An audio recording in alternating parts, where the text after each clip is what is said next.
Hello बच्चों, चलिए प्रश्न पढ़ते हैं। तो प्रश्न में दिया गया है हमारे पास वायु परागित फूल कैसे होते हैं। तो हमारे पास विकल्प हैं छोटे मकरंद पैदा करने तथा सूखा पराग बनाने वाले। दूसरा है विकल्प छोटे चटक रंगीले तथा बहुत संख्या में परागकण बनाने वाले। तीसरा है छोटे बहुत संख्या में सूखे परागकणों को बनाने वाले। और डी दिया गया है बड़े और अधिक मात्रा में मकरंद एवं पराग बनाने वाले। तो इस प्रश्न की मुख्य अवधारणा के बारे में हम जान लेते हैं। तो यहाँ लिखेंगे मुख्य अवधारणा। इस प्रश्न की मुख्य अवधारणा है, यह प्रश्न हम कह सकते हैं वायु परागित पादपों से संबंधित है। तो हम यहाँ लिखेंगे वायु वायु परागित वायु परागित पादप।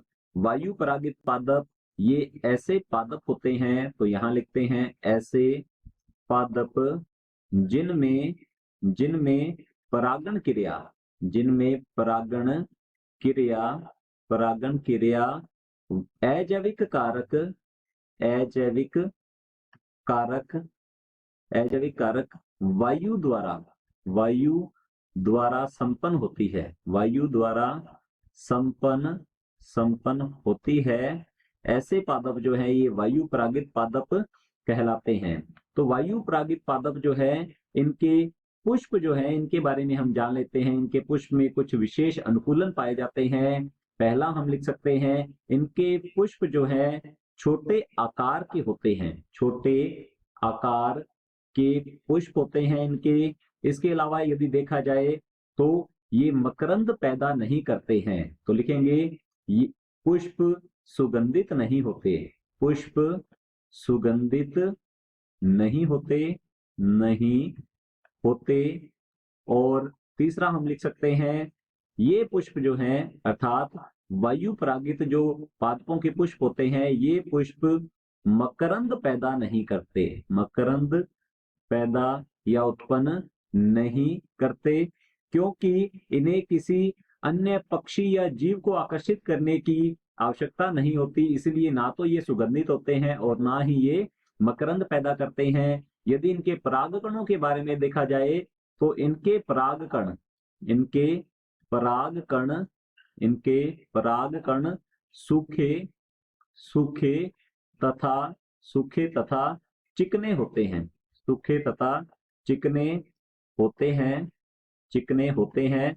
पोलन किट नहीं पाई जाती है। तो हम ये भी लिख सकते हैं पोलन किट जो है पोलन किट नहीं पाई जाती नहीं पाई जाती पोलन किट नहीं पाई जाती। इनके परागकण सूखे होते हैं और चिकने होते हैं, अर्थात इसकी जो बाह्य चोल होती है वह बिल्कुल चिकनी होती है। उस पे किसी प्रकार का हम कह सकते हैं कि अन्य प्रवर्त वगैरह नहीं पाए जाते हैं और इनमें पोलन किट भी नहीं पाई जाती है, जिससे कि ये चिपचिपे नहीं होते हैं। और यदि देखा जाए अनुकूलन तो परागकण अत्यधिक संख्या में उत्पन्न किए जाते हैं। में उत्पन्न अत्यधिक संख्या में उत्पन्न किए जाते हैं। अत्यधिक संख्या में उत्पन्न करने से तात्पर्य यह है कि जिससे कि जो परागण क्रिया है वह प्रभावी तरीके से संपन्न हो सके और इनकी जो वर्तिका होती है वह पिच्छाकार होती है। तो देख लेते हैं हम विकल्प को। पहला विकल्प है छोटे मकरंद पैदा करने तथा सूखा पराग बनाने वाले। ये पादप जो होते हैं इनके पुष्पों में मकरंद नहीं पैदा होता है, तो हमारा विकल्प ए गलत होगा।